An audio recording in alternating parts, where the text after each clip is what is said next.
3rd and 10 for Castleview. Everybody's doing the Bill Belichick thing now. It's either upper leg or lower leg, but they don't tell you anything more specific than that. Smeaton starting this second half at quarterback. Dropping straight back. Turns into a quarterback draw around the left-hand side, and Smeaton off to the races. Now brings it back to the middle of the field.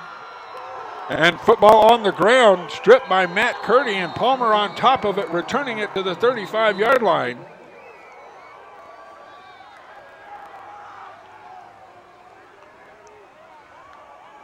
So it was a gain of 28 before the fumble. Now let's take a look at that once again. Palmer says they've got it at the 35. No official signal yet. Well, they have it, that's for sure. Now watch Smeaton running around here, Barry. Now watch at the very end of the play. I didn't catch who it was on defense. Watch him rake across the arm right there and just punch that ball out of there. That looks like Matt Curdy. 31. Punched that ball out for the Terrors, and that's exactly what they needed to get a break to start this second half, partner. So the turnover on the Smeaton run after the first down.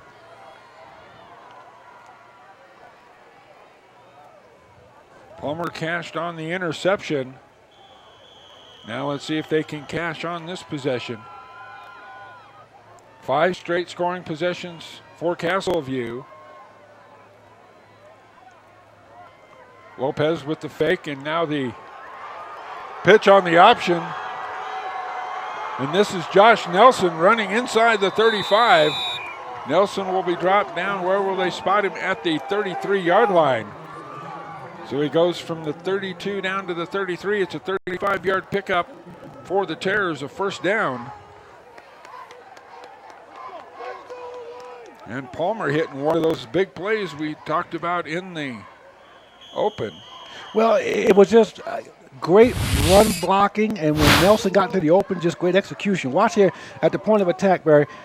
So great run blocking there, and that allowed that pitch to happen, and he had a lane to cut back into, and once he did, he knew what to do with that lane. And give off to Gordon up the middle. He puts the ball on the ground. It's covered by one of his offensive linemen. Pouncing on it for Palmer was Chris Abeda, the junior, seeing action as the mesh unit that is the offensive line for the Terrors continues to be assembled. Yeah. It will be 2nd and 10. Well, they just had the worst luck the last couple of weeks as far as injuries go, Barry. It just has not been good. Let's see what we got going on here. Looks like we've got an official's timeout for something. An equipment timeout, looks like, Barry. Although, still looking. It must have been an equipment timeout.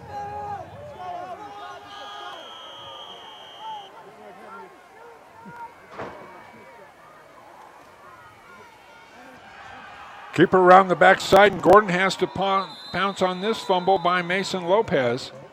And now we've got a late flag. So Palmer, after hitting the first big run, back-to-back times putting it on the ground. 2 fumbles. Fortunately, they've been able to get back on them. Interesting to see what this was all about. Didn't seem like This game has been very chippy from the outset. A lot of extracurricular activity. And, the funny thing was, partner, when I went down to the field, you kind of expect to hear something, from either side, but both sides seemed to be very well under control, and it didn't seem like there was that animosity that you get. But let's see what Dwight Nichols will let us know what the infraction was. After the play, personal foul, number 62 on the offense. 15 yards, 3rd down. Well, whatever happened after the play. Chance Ernst, the junior who is filling in at center, getting the start after the injury last week to Kanan Gosnell. Got to keep your composure, partner. Costing his team. Now it's 3rd and 25 from the 47-yard line, and there is encroachment by the defense. Hunsaker trying to get an early start.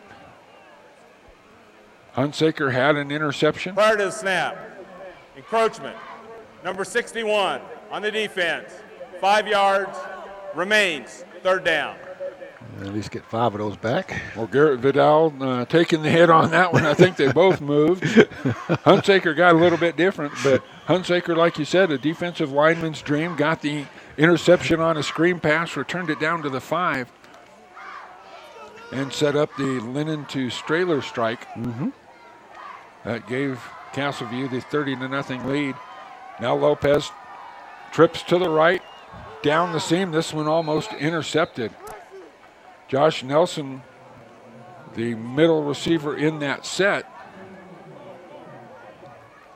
And it will be 4th and 20 for the Terrors.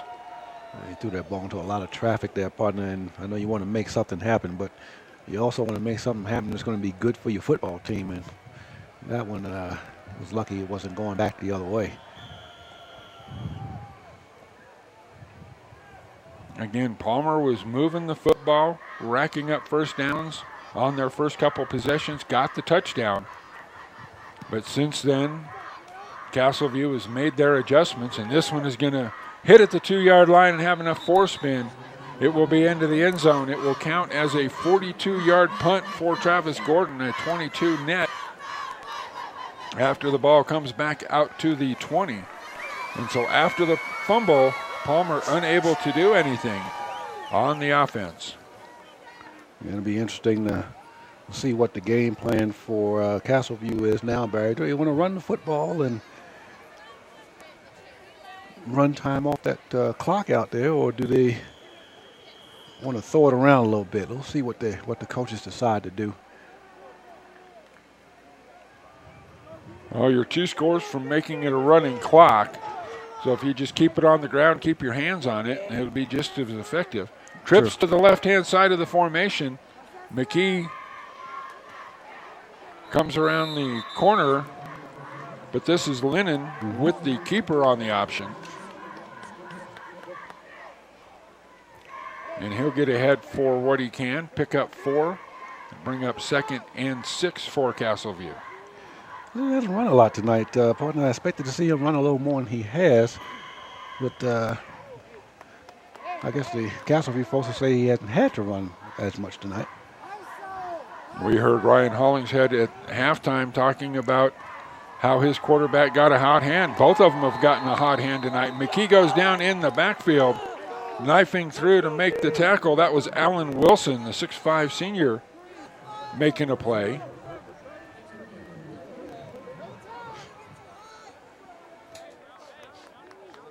Yeah, most coaches will tell you that's a pleasure when both your quarterbacks come in and they make you make a decision about who's actually playing the best. And that's what's happening tonight. Smeaton's been a pretty good quarterback himself tonight.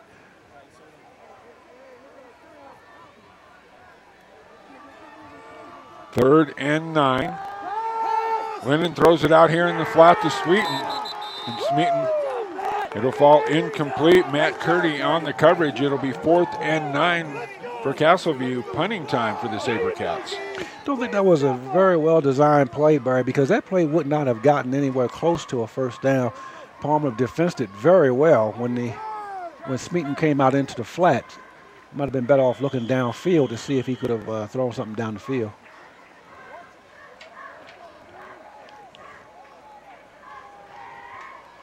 Travis Gordon steps back inside his own 45. Good kick, fair catch called for by Gordon. He'll take it at the 36, and that is where Palmer will start their next possession.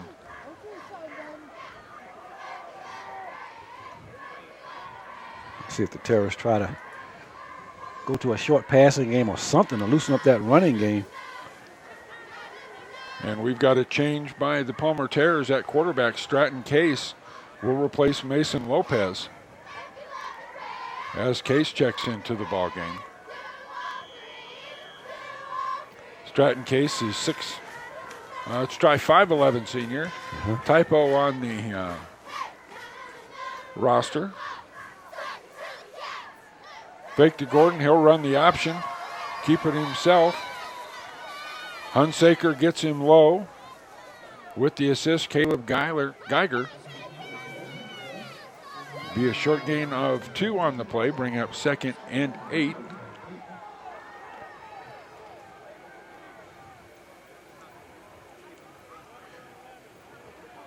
I think what the change of quarterback, what Palmer is suggesting is maybe they'll start throwing the ball a little bit here. We'll see if that becomes a reality. Spread formation. Bring Torres in motion. Give him the pitch. Torres gets the corner on the right-hand side. He will be across midfield. They will mark him out at the 47-yard line. So a pickup of 15 by Torres as you take a look at Eagle Beak in the middle of the student section. Tonight's broadcast being brought to you by students of District 11, not only Brittany and Rachel hosting the pregame show and doing the halftime interviews, but students on camera tonight and working the technical departments in the truck. All part of the exceptional learning experiences we provide here in District 11. Here's that little flat screen. Bradford with the reception, not going to go anywhere, actually going to lose 2 as Castleview had it well sniffed out. Smeaton in on the tackle. Joined there by Cody Inman, the 5'11 senior defensive back.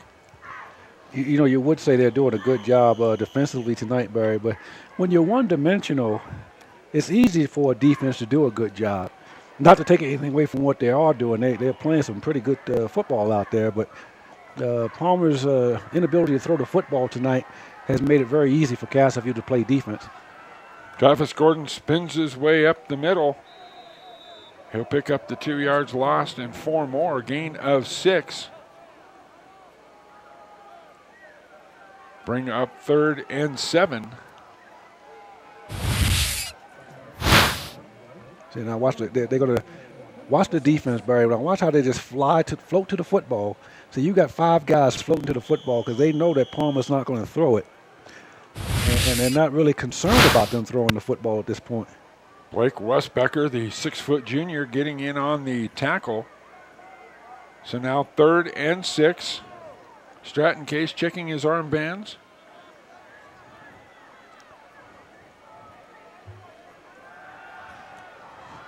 Stratton Case gets away around the left-hand side after the blitz was picked up. And a couple of players run by him. He's down to the 30 with a Palmer first down.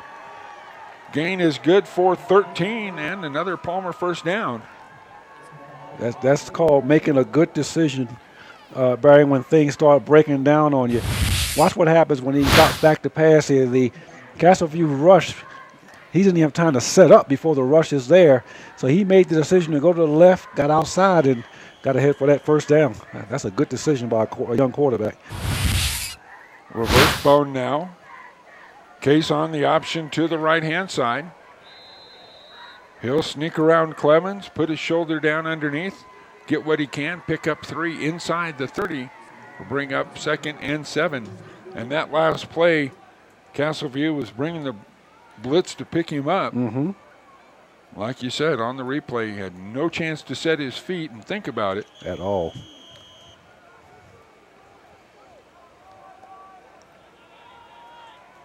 Gordon the lone back, Case in the shotgun. Spread formation, Case back. Throws it over. This is intended for Bradford. It'll fall incomplete. The junior unable to come up with it. Back in coverage was Matt Anderson for Castleview. Mm-hmm.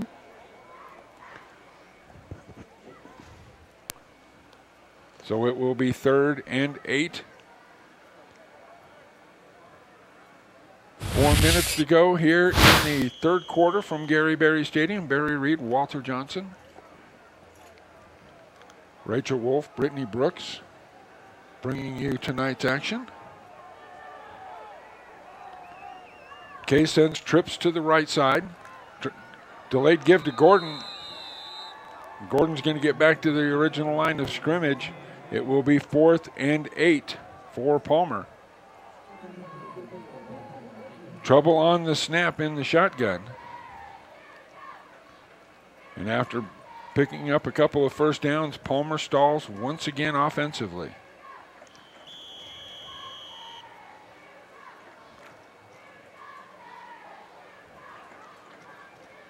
Coming up in a couple of weeks to take on these Palmer Terrors will be the 4-time defending state champion Valor Christian Titans, or Christian Eagles. Confused with legend there for a minute. My apologies. Well, the fact is they're good. that's all we need to say about them. They're pretty good. 2 receivers down the slot.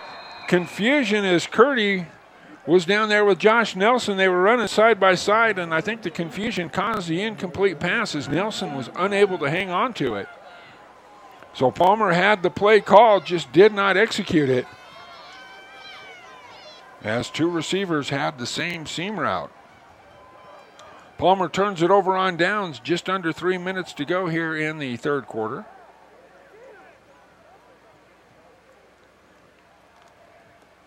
But that Valor Christian bunch includes one of the kids of Ed and Lisa McCaffrey. They won a title at 3A, 2 at 4A, and then moved up to 5A and proceeded to win the 5A title. Their only loss on the year is to Bingham High School out of Bingham, Utah. They have been on ESPN twice. As you take a replay, Smeaton with the carry, nifty footwork, covers the ball up as he gets drilled. Torres, one of the 2 Terrors on the tackle. Smeaton with a big hole, and he's off to the races. Little swim move gets him back inside the 35-yard line. He'll be down to the 33. That'll be a pickup of 30 and another Castleview first down. Well, let's watch and see how he managed to get himself so far, so free. Nice covering of the football once he got past the line so they wouldn't get stripped out. He's protecting that football pretty good going down. Remembering that fumble from a minute ago. Bradford makes the tackle for Palmer. Now Lennon back in at quarterback. He'll start in the shotgun, run option to the left. Find a big seam up the middle and take it himself. Run it inside the 20 down to the 18. Or Travis Gordon makes the tackle for the Terrors. Looking ahead for these 2 teams, next week the SaberCats will get Valor, while Palmer gets Heritage. The week after that, Palmer travels to Rock Canyon, and Castleview will host Fountain Fort Carson. And then on October 8th, or is it? No, that's the 18th, Valor Christian comes to Gary Berry Stadium to take on the Palmer Terrors. Smeaton the fullback, Lennon the quarterback, Lennon with the keeper, and not much room to roam. Lopez in on the tackle for the Terrors along with Avery Fadler. Fadler, the 6'2 junior. This is called a tough yard, Barry. He got about 6 Terrors meeting him at the point of impact and pushing him back a little bit. Fadler and Lopez with the assist. Fadler has moved into that nose tackle position. Josiah Black was going to start there tonight, but Black suffered an injury late week in practice. Now straight up the middle, and that is Charles Sims. Oh, boy. And a little extra. Oh, boy. And another flag flies out, so that is 2 flags. Oh, boy. 49 seconds left to go in quarter number 3. See, the problem with this is when you're playing any game, any sport, anytime, you must keep your composure. This is just not good.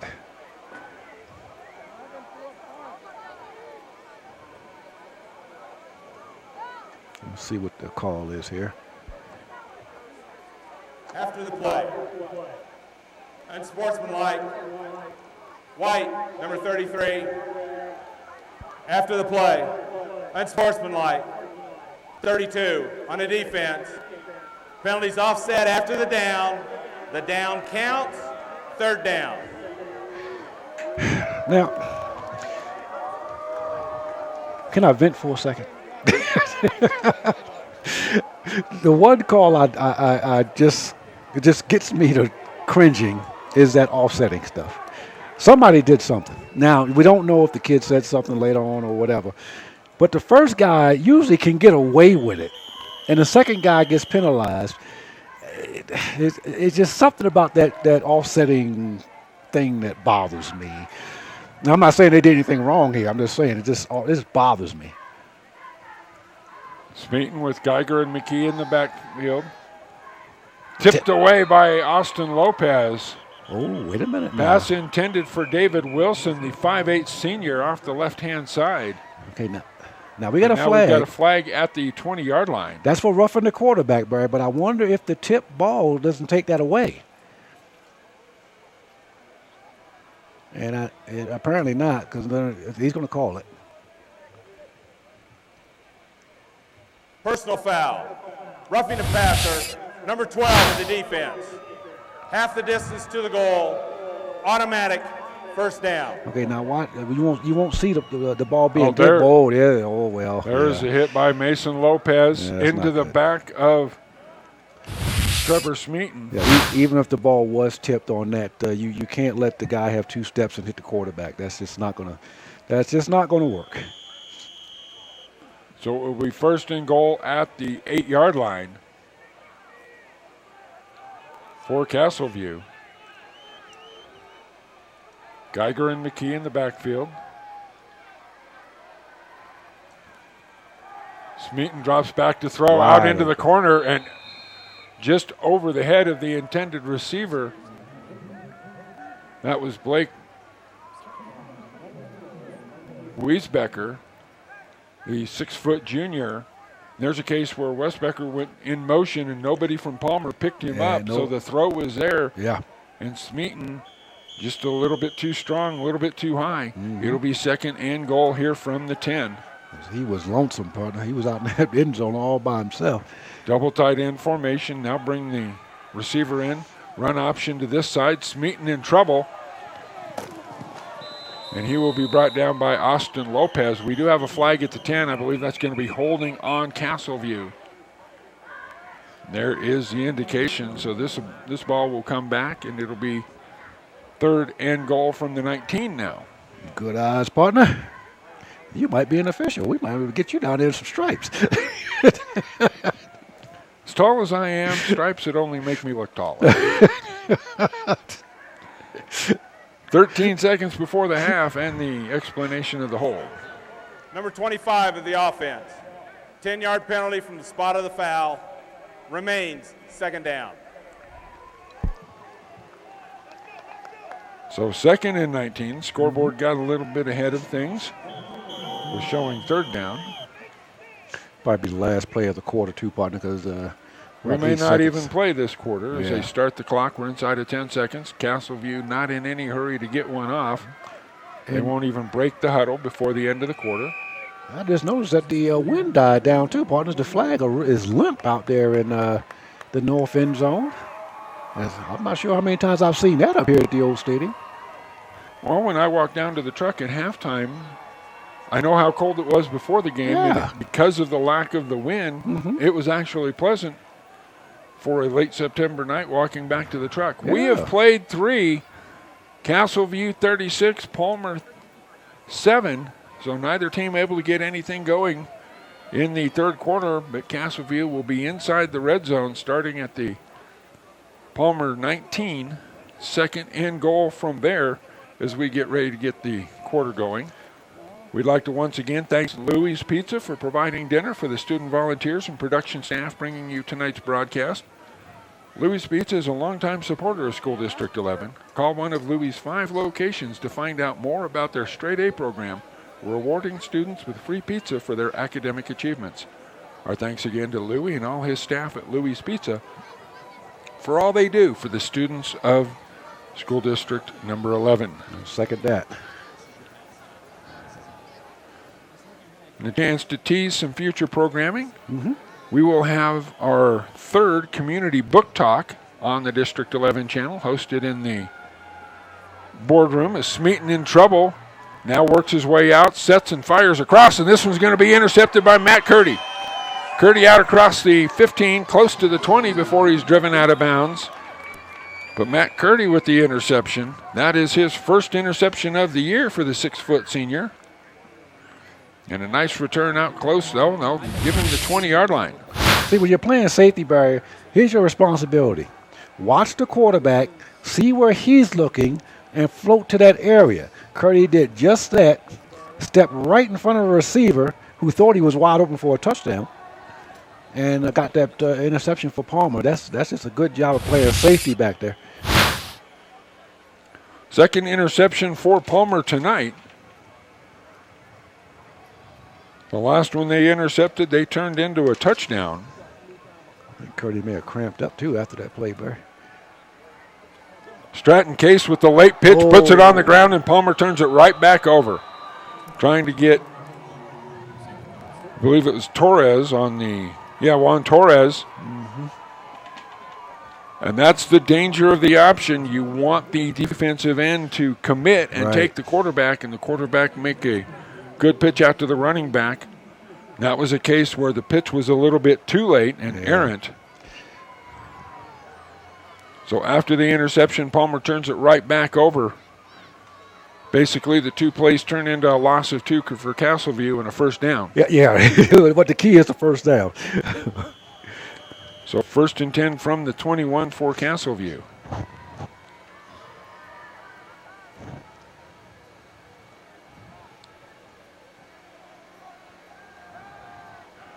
Lennon out in the flat to Strahler. Strahler makes a great move down the right-hand side, dives for the pylon.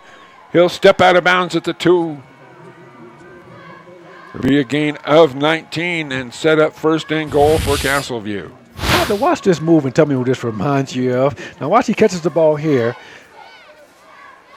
There's a receiver up in, he wears that orange up in Denver, who just got here this year. that's one of his signature moves, one of Wes Walker's signature moves. Swim move? Yeah. So he's already influencing some of these high school kids around here. Trips to the left. Lennon in at quarterback now. And he is going to go down. Coming off the corner with the sack for Palmer, Alan Wilson. Senior a little pumped up after getting the sack. Well, he had 2 hurries coming in, but that is the first sack. That was a good job of reading on that play, Barry. He read that play all the way, and what happened was he committed to going after the quarterback. And it's a good thing he had the football because he knew that he had to commit one or the other, and he committed to the quarterback and made the right guess. Now 2nd and goal from the 6, trips to the left. Give it off to Smeaton. He'll just lower his shoulder, get what he can. It looks like he's down to about the 4-yard line. We call it a gain of 2. I tell you what, Harold Brown's defense has played pretty good tonight. I certainly don't see any reason to fault their efforts tonight. They played a pretty good football game. Just giving Castleview too much field territory to work with. 3rd and goal from the 3-yard line, and Justin Rich made that point kind of jokingly before the game. The Brown defense has done pretty well. He just can't get the Rich-led offense into the end zone now. Lennon around the right-hand side, and he's into the end zone for the touchdown. Christopher Lennon with his 2nd rushing touchdown of the year. And it is now 42-7 in favor of Castleview. See, what drives the defensive coach crazy, partner, is you account for the running backs, you account for the receivers. You can't account for the quarterback with your defense. And if you get a quarterback that can run like that, that's why Kaepernick is so successful out in San Francisco. You get a quarterback that can run like that, there's really no defense for it. Strahler with his 16th point of the night. 2 touchdowns, a 2-point conversion. and a couple of extra points. But Linden has 2 touchdowns throwing and now 1 on the ground. Mm-hmm. And Castleview extends that lead once again. Had a chance to briefly chat with Robert Framel, a halftime partner, and getting ready for the upcoming winter sports season. A couple of things will be going on down there at Palmer. Not sure about the basketball tournament and in what form or shape that may or may not be in. So we'll stand by for some news on that. But as usual, you know, Robert's got some things going on down at Palmer. And we'll get a chance to see Chris Knoll in 2 weeks when we head over to Doherty to watch the Terrors and the Spartans renew friendships. And Nelson watches this one sail over his head and into the end zone. Another touchback for Parker Strahler. And speaking of the Doherty Spartans, call back to that Monday Night Football game between the Broncos and the Raiders. Mm-hmm. You hate rooting for the Raiders if you're a Broncos fan, folks, but as long as 99 is on the field, he got the 1 sack the Raiders got. If anybody's going to get it, yeah. And it wasn't a vicious, crushing shot, so it didn't hurt Peyton Manning. Uh-huh. But Lamar Houston, the Doherty alumni, was able to get that sack. Really the anchor to that new Oakland Raiders defensive line. Yeah. Well, I'll always root for Lamar, but I'll never root for the Raiders. Amen to that. Reverse wishbone. Stratton around the left-hand side on the keeper. And he will fumble the ball. Oh, they're going to call him down at the 24, so it's a pickup of 4. Phil Dahlke, the 6'2 sophomore, on the tackle for Castleview. But Doherty next week in its homecoming. We'll be right here. And the Spartans take on the Rock Canyon Jaguars. Spartans lost to Legend last night, 47-35. Their first loss of the year and their first loss in league play. So a chance for them to rebound against a struggling Rock Canyon crew. Pregame starts at 6:30. Game kickoff is 7 o'clock here on the District 11 channel. Palmer sends trips to the right. Stratton case back, throwing that little flat screen out to Gordon. Gordon breaks 1 tackle, breaks 2 tackles. Can't break the 3rd, but he'll be out to the 40-yard line. It'll be a pickup of 15 and a Palmer first down. Oh, what a nice run. That's want to there, Barry. This is a want to run. Let's watch this one again, folks. Watch this first one. Don't get off me. I don't want you there. Yeah, well, you that's not, you're more than that to bring me down. Now you want to hit me, no, I'm going to hit you. That's want to there, partner. Actually stepped on the line about the 35, but they'll give him progress out to the 38. Spread formation now for Palmer. Case back, and the crossing route thrown intended out there for Nate Courtney, and it's going to be a little low to the 6'4 junior. Case didn't set his foot on that one, his back foot on that one, partner. Tried to throw off his front foot, didn't get anything into the throw. That's why it died on him and went down. Young quarterbacks got to understand they got to get that back foot planted and then throw off that back foot in order to get the trajectory on the ball that you need. Stratton Case, the starter last year for Palmer, now has been backing up Mason Lopez, but has played the better part of this second half. 8:57 left to go in the 4th quarter. And Stratton slips on the keeper at the 35. It'll be a loss of 3 and bring up 3rd and 13. I have to talk to Athletic Director Dave Eichmann about that 35-yard line, Barry. I've seen it trip up with quite a few people. They got a little trip wire down there. But we got to get it for the other team. That's the problem. We can't have our guys tripping on it. Well, you know, the old turf from here has now been installed down behind the Earps Gymnasium complex, so Palmer has a more used, shall we say, version of the turf field, which Robert Framel hopes to get about 4 years out of and save on the watering costs of the grass that used to be down there. Nelson comes in motion. He'll take the handoff, and he will be trapped behind the line. Reading it was Doug Johnston, the senior, 5'11", 200 pounds, shooting through there.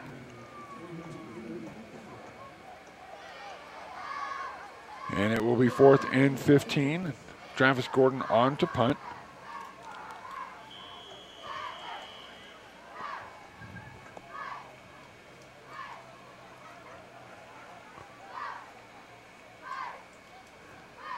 Castleview will rush just 4. And the punt is muffed. Ball's loose on the ground. Palmer's going to be able to pick it up. I don't think you can run with it, though, partner. It's not going to count. It's not going to count. The inability to advance the muff punt. It gets the Palmer folks cheering as it's run down to the 1, but it will be Palmer ball at the 33-yard line after the muff. Yeah, it will definitely be Palmer's football, but you just can't advance it. Let's see what happens to why he didn't fair catch it. It was a low kick, so I think he thought he had time, and he did. Well, he just let that ball just go right through his hands. What happened? Phil Dalkey back to receive that punt, the 6'2 sophomore. He had plenty of room, too, to make the catch, so there was no question there wasn't any interference on the chance to make a fair catch. But unfortunately, in high school football, you cannot advance the muff punt. They cannot return it. First down, Palmer. And there's the explanation. But now Stratton Case, if for nothing else, needs to lead this offense 32 yards for a score for a moral victory, trailing 43-7 here with just 7:25 left to go in the ball game. Obviously the best field position that Palmer has had tonight. Case will put trips to the short side of the field to the left.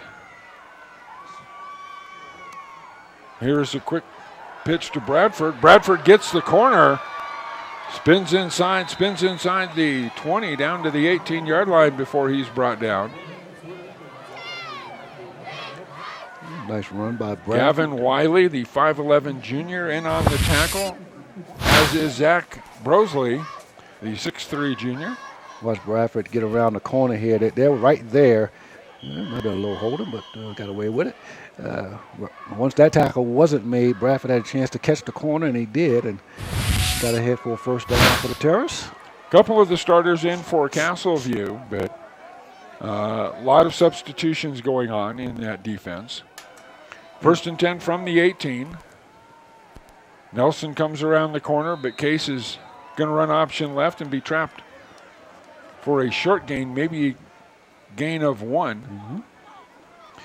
And I get the feeling that the substitutes will get a lot of work for Castleview next week too, partner, because they're going to take on that Valor Christian bunch, and I don't know if there's going to be a whole lot of playing time for the first team.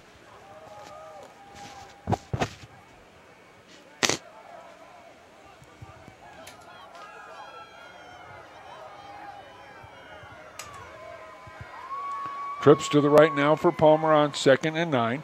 Quick pass out into the flat to Torres. Works around the block from Nelson and is tripped up close to the 10-yard line. They'll spot him out at the 11. I tell you, it's a lot of pushing once they get up on these piles here. Nice quick pass out here. That's just like a long handoff, what you want to put into your offense. And a lot of holding going on there. But watch the end of this play if we got it rolling still. Watch when they get up here. A lot of extracurricular stuff going on down there. Bumping and pushing on each other. 3rd and 3 from the 11.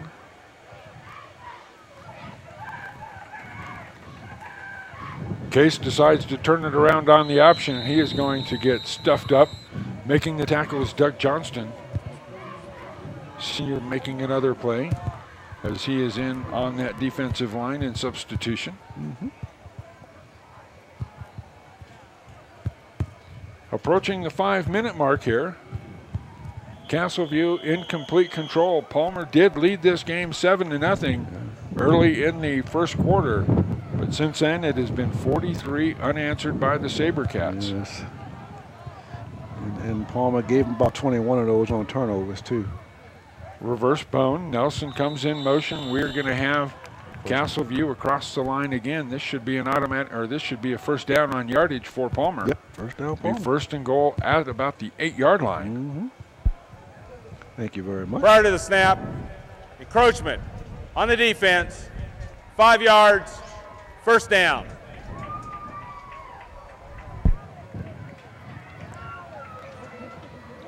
So Palmer still fighting.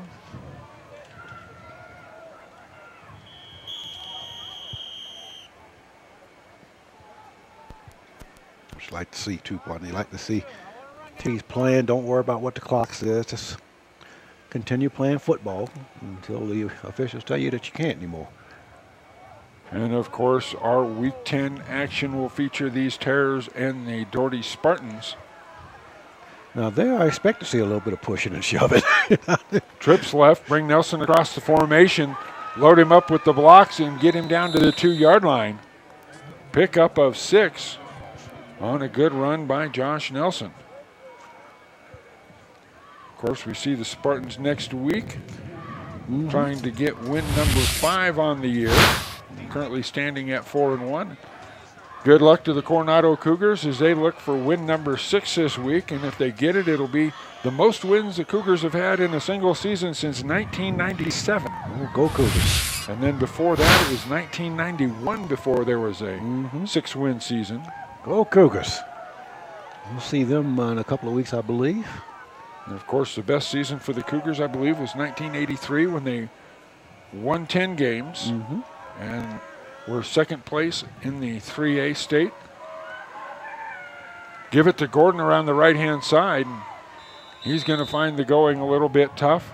Give him a yard down to the 2. It'll bring up 3rd and goal from the 2. Well, Castleview, they're being a little stingy about giving up some real estate down there, partner. They defense tightening up a little bit. Of course, the closer you get to your goal line, the easier it is to play defense, in my opinion, because you don't have as much real estate to cover. Brosley, Hunsaker across that offensive line, or the defensive line. Josh Dina, the 5'4", 205-pound senior in there on the defense. So a mix of starters and second-teamers trying to keep Palmer out of the end zone. Case fakes it to Gordon, and he'll keep it around the right-hand side in for the Palmer touchdown. So Palmer able to drive 80 yards to put their second touchdown on the board. It is 43-13, pending the extra point attempt. Yeah, Case had the read option here, had Gordon going with him. He looked and said, he looks like the right side is going to be favorable, so I'll go around there and see what I can pick up, and got himself into the end zone. Bolton on for the kick, and it is up and good. 2 for 2 tonight. Palmer band has excused itself from the stadium tonight, so you don't hear the Palmer fight song after the touchdown. So 43-14. 14 seems to be a magic number for Palmer this year. Unfortunately, that's all they can seem to muster in 3 of the 5 games they've played. They will drop in 2 minutes and 44 seconds to 0-5. Castleview will improve to 3-2. More importantly, Castleview will notch another league victory. I think they've got the Trojans coming up here shortly, don't they? Yeah, in 2 weeks. They play Valor and then Fountain right back to back. Valor and Fountain at Valor Christian, and then they're home to Fountain Fort Carson, then Heritage, and then Legend at home to close out the year for Castleview. Palmer has Heritage at home here on the 3rd. They travel to Rock Canyon, and then Valor Christian here on the 18th, and then they're here in Gary Berry Stadium, but they will be the traveling team against the Spartans. Chris Knowles going to have this place electric that night. Picked up off the bounce, and here we go. Foot race, Holton to beat.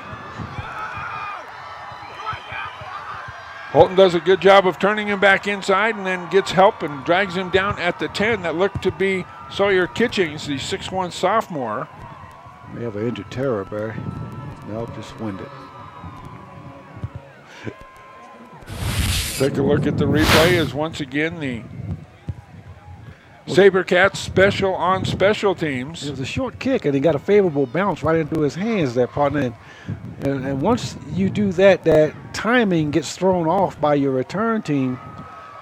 And as you can see, all he had was one man to beat, and he did a good job of not letting them get to the outside. Bradford there hustling back, getting a little help from Nelson to knock him to the ground. Yeah, you want to turn them back to the inside partner, because in theory you got some help coming, So if you make them come back to the inside of the field, hopefully somebody will lay a lick on them as they did there. Sam Hermansdorf, a sophomore.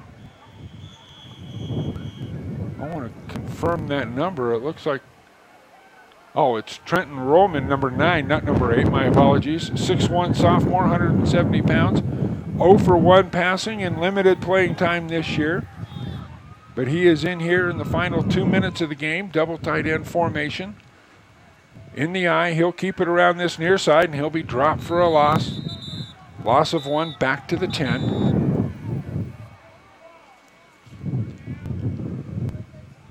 Clock running inside of 1 minute and 40 seconds. Not fast enough, partner. So this double-headed monster of Trevor Smeaton and Christopher Lennon doing damage. 4 touchdowns between the two of them. A couple of running touchdowns, 1 apiece. And a touchdown for Caleb Geiger, the scoring for Castleview. Again, the leading ball carrier, Eric Taylor. Disciplinary, no play tonight. Coach's decision? Coach's decision, and fortunately for the coach, he wasn't needed, and we've got motion on the left side of this offense for Castleview.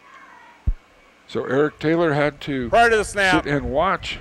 False start, number 10, the offense. 5-yard penalty, remains 3rd down.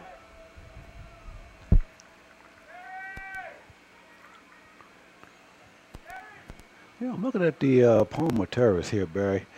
I wonder if Jimmy Grants goes to any of the football practices, because he's got a couple of kids out there with some length on them that would probably serve him well. Oh, knowing Jimmy for as long as I have, I know he knows everybody above 5'3" at that school. Pitch around this left-hand side. Austin Lopez in on the tackle. The runner is Ryan Strohs, the 5'11 sophomore for Castleview. Assisting on the tackle for Palmer is Michael Montague. Ball down to the 17, or it will be, or checked at the 12. It'll be 4th and goal from the 12. That's the last play of the game, Barry. They're not going to run another play. Inside of 15 seconds, Castleview will not have to run another play.